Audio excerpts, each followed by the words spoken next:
अच्छा, एक बार सिकंदर का नाम सुना है सबने? सुना होगा ना। सिकंदर ने क्या किया था? पूरी पृथ्वी को जीता था। पूरी पृथ्वी पर जितने भी राजा महाराजा थे, सिकंदर ने सबको जीत लिया था, सबको। और क्या करता था सिकंदर? महाराज सबके घरों को लूटता था। अगर किसी ने गले में मंगलसूत्र भी पहनकर रखा है ना, तो वो भी छीन कर ले जाता था।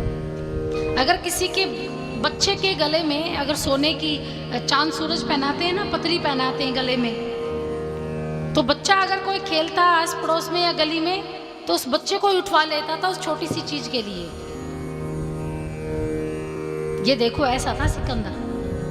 खूब लूटमाट करता था। और अब उन्होंने ये संकल्प ले रखा था कि पूरी पृथ्वी पर जितना भी धन है, जितना भी खजाना है, वो सब मैं अपने राजकोष में रखूंगा।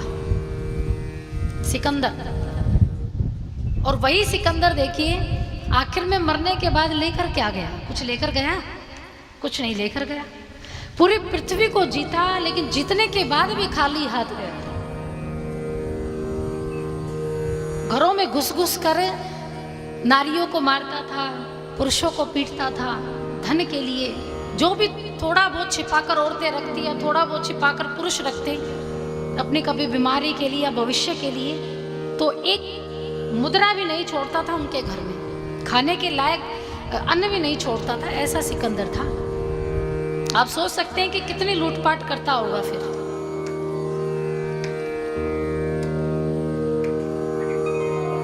एक बार सिकंदर के यहाँ एक स्त्री थी, उसका पति नहीं था, उसके पति की मृत्यु हो गई थी। तो स्त्री थी, उसका एक बेटा था। तो उसके बेटे की तबीयत खराब हो गई। अब तबीयत खराब हो गई तो वो वैद्य जी के पास लेकर गई। अब वैद्य जी के पास जाएंगे तो थोड़ी बहुत तो पैसे देने पड़ेंगे दवाई के बदले। सिकंदर को पता चला कि एक नारी अपने पुत्र को लेकर वैद्य जी के पास गई है दवाई दिलाने के लिए।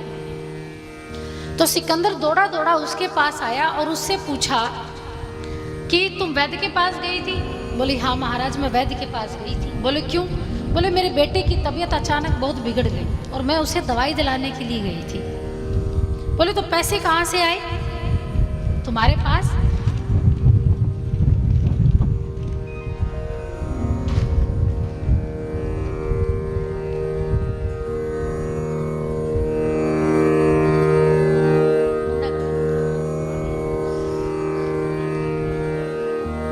उसने कहा कि तुम्हारे पास पैसे कहाँ से आए?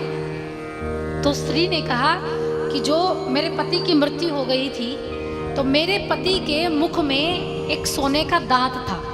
क्या था? सोने का दांत। और मैंने कब्र को खोदा और दांत निकाला और फिर उससे अपने बेटे का इलाज करवाया। उसी समय महाराज सिकंदर को ऐसा लालच आया कि पूरे उसके नगर में जितनी भी कब्र थी वो सब खुदवा डाली। धन के लालच में जितनी भी कब्र थी, जितने भी व्यक्ति मर गए थे, जितने भी दबा दिए गए थे, उन सब की कब्रें खुदवा दी। और उनसे जितना भी, जिसके दांत में भी धन था ना, हाथ में था या कहीं भी लगा हुआ था सोना, तो उसको चीर फाड़ कर वहां से भी निकाल लिया था। ऐसा सिकंदर था। तो आप समझ सकते हैं कि कितना धन का लालची था वो। एक बार सिकंदर कहीं किसी राजा का धन लूटकर और उसे बैलगाड़ी में डालकर लादकर अपने महल में वापस आ रहा था। वहीं पास में एक महात्मा जी बैठे थे। महात्मा जी क्या कर रहे थे? सुई धागे से अपना जो कुर्ता था ना, जो कुर्ता पहनता था, उस कुर्ते को सील रहा था। और कुर्ते को सील रहा था तो सिकंदर रुका। सिकंदर महात्मा जी के पास गया। महात्मा जी को कहा, अरे महात्मा जी, कहाँ इस कुर्ते को सील रहे हो? आप कहे तो मैं आपको नया कुर्ता दिला दूं, आप चलिए मेरे साथ। महात्मा जी ने कहा, मुझे नहीं चाहिए, मैं इसे ही सील कर अपना गुजारा कर लूंगा, मुझे और नया नहीं चाहिए। और नया लेकर क्या करूंगा? महात्मा को काम है यही पहना, इसी को ही हवा धोया और सुखा दिया, फिर वापस पहन लिया। मैं इतने ज्यादा करके क्या करूंगा? और पहले क्या होता था? पहले लोगों के पास मात्र 4 जोड़ी कपड़े हुआ करते थे। होते थे ना 4 जोड़ी कपड़े, हैं? 2 तो घर में पहनने के और 2 बाहर पहनने के। और आज तो हमारा तय लगी हो वो भी कम है ना। माता जी बता रही अलमारी में खूब तय लगी हुई होती है और वो भी ये लगता है अरे कितने कम है। कहीं बाहर जाते हैं तो कपड़ा ही नहीं मिलता कि क्या पहन कर जाए। कहीं ब्याह शादी में जाना पड़ जाए तो महाराज 2 दिन तो सोचने में ही निकल जाते हैं कि पहनकर क्या जाऊंगी। ये तो उस वाली शादी में डाला था, ये वाली उस वाली शादी में डाला था, अब इस वाली शादी में क्या डालेंगे, हमारे पास तो कपड़े ही नहीं। फिर पतिदेव जी जाकर कहे कि हमारे पास कपड़े नहीं, कपड़े दिलाकर लाओ शादी के लिए। अब वो अलमारी खोल कर दिखाए तो वैसे ही आंखें चौंधी आ जाए, हार्ट अटैक आ जाए इतने सूटों को देखकर, इतने कपड़ों को देखकर। लेकिन फिर भी ये लगता है कि कपड़े है ही नहीं। लेकिन महात्मा जी वहां तो फिर भी देखिए पहले के समय 2 कपड़े घर के होते और 2 कपड़े बाहर के, 2 जोड़ी, बस इससे ज्यादा आवश्यकता ही नहीं। लेकिन महात्मा जी के पास तो केवल एक ही वस्त्र था, उसी को सील रहे। सिकंदर ने कहा अरे महात्मा जी अब सिलोगे, कल को फिर फट जाएगा। बोले कोई बात नहीं, कल फिर सिल लेंगे। अरे महात्मा जी क्यों इसके पीछे लगे, हम आपको बढ़िया कुर्ता सिलवा कर देंगे, आप मेरे महल में चलिए। ये कल फिर से फट जाएगा, दोबारा नहीं पहन पाओगे। तब महात्मा जी ने सिकंदर के रथ महल को, उसको बैलगाड़ी को देखा और बैलगाड़ी में देखा तो खूब सारा धन था, खूब सारा सोना था। महात्मा जी ने सिकंदर को पूछा कि सिकंदर तुम ये कहां से लेकर आए हो? बोले मैं किसी को लूट कर लेकर आया हूं। अच्छा तुम इसके लूट कर करोगे क्या? बोले अपने महल को सजाऊंगा, अपने महल में रखूंगा, अपने खजाने को बढ़ाऊंगा। तब महात्मा जी ने सिकंदर को कहा और कहा कि सिकंदर मेरा एक काम करोगे? बोले हाँ बताओ। बोले जब तुम मरो ना तो ये जो मेरा सुई धागा है ना ये तुम ले जाना। जो मेरा सुई धागा है ये तुम अपने पास रखो और जब तुम्हारी मृत्यु हो तब तुम इस सुई धागे को ऊपर ले जाना। और जब मेरी मृत्यु होगी और मुझे जब कभी ऊपर जाकर आवश्यकता पड़ेगी तो मैं सुई धागा तुमसे मांग लूंगा। कहा? मरने के बाद, यानी ऊपर जाने के बाद। अब सिकंदर ने कहा कि आप तो बड़ी मूर्खता की बात कर रहे, बड़े बेवकूफी की बात कर रहे। महात्मा जी ने कहा मैंने क्या मूर्खता की बात की? बोले मूर्खता की बात ये है कि जब तक आप जीवित हैं तब तक ही सुई धागा आप प्रयोग कर सकते हैं। मरने के बाद तो आप कैसे मुझसे मांगेंगे ये सुई धागा, क्योंकि ये मैं कैसे अपने साथ लेकर जाऊंगा, इसे तो कोई साथ लेकर नहीं गया।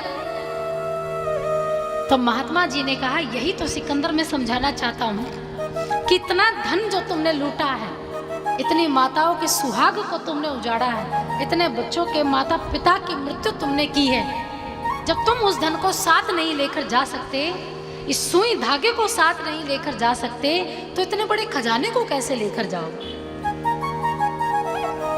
जब एक छोटी सी चीज यानी सुई धागा भी तुम्हारे साथ नहीं जा सकता, उसका तुम ऊपर जाकर प्रयोग नहीं कर सकते, तो धन कैसे मिलेगा? इस धन को मिलने का क्या तात्पर्य है? सिकंदर की महाराज आंखें खुल गई, उसे समझ आ गया कि महात्मा जी मुझे क्या समझा रहे हैं।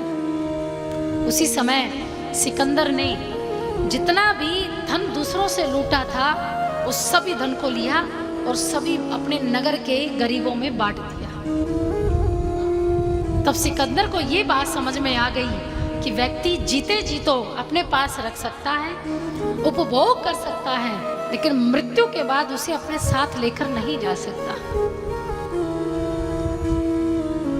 और सिकंदर ने अपने सभी सेनापतियों से कहा था कि जब मेरी मृत्यु हो तो मेरे रास्ते पर, जिस रास्ते पर मेरा जनाजा जाए, मेरा शरीर जाए, उस रास्ते पर नोट ही नोट बिछा देना। क्या बिछा देना? नोट ही नोट बिछा देना। और जैसे ही तुम मुझे अर्थी पर लेटा कर ले जाओ, उस अर्थी से जो मेरे हाथ है वो बाहर की तरफ कर देना। क्यों? किसी ने पूछा सिकंदर से कि नोट ही नोट क्यों बिछाए जाए तुम्हारी राहों में? बोले नोट इसलिए बिछाए जाए ताकि मैं दुनिया को बता सकूं कि जिस सिकंदर ने पूरी धरती को जीता है वो सिकंदर भी खाली हाथ ही गया है। वो सिकंदर अपने साथ नोट नहीं लेकर जा सका, वो धन नहीं लेकर जा सका। उस अर्थी से बाहर हाथ क्यों? क्योंकि ये दुनिया, इस दुनिया को मैं बता सकूं कि सिकंदर खाली हाथ आया था और खाली हाथ जाएगा। ऐसा सिकंदर हुआ है। तो ये मृत्यु महाराज अच्छे अच्छे का जीवन परिवर्तित कर देती है, अच्छे अच्छे का जीवन बदल देती है। ऐसी ये मृत्यु।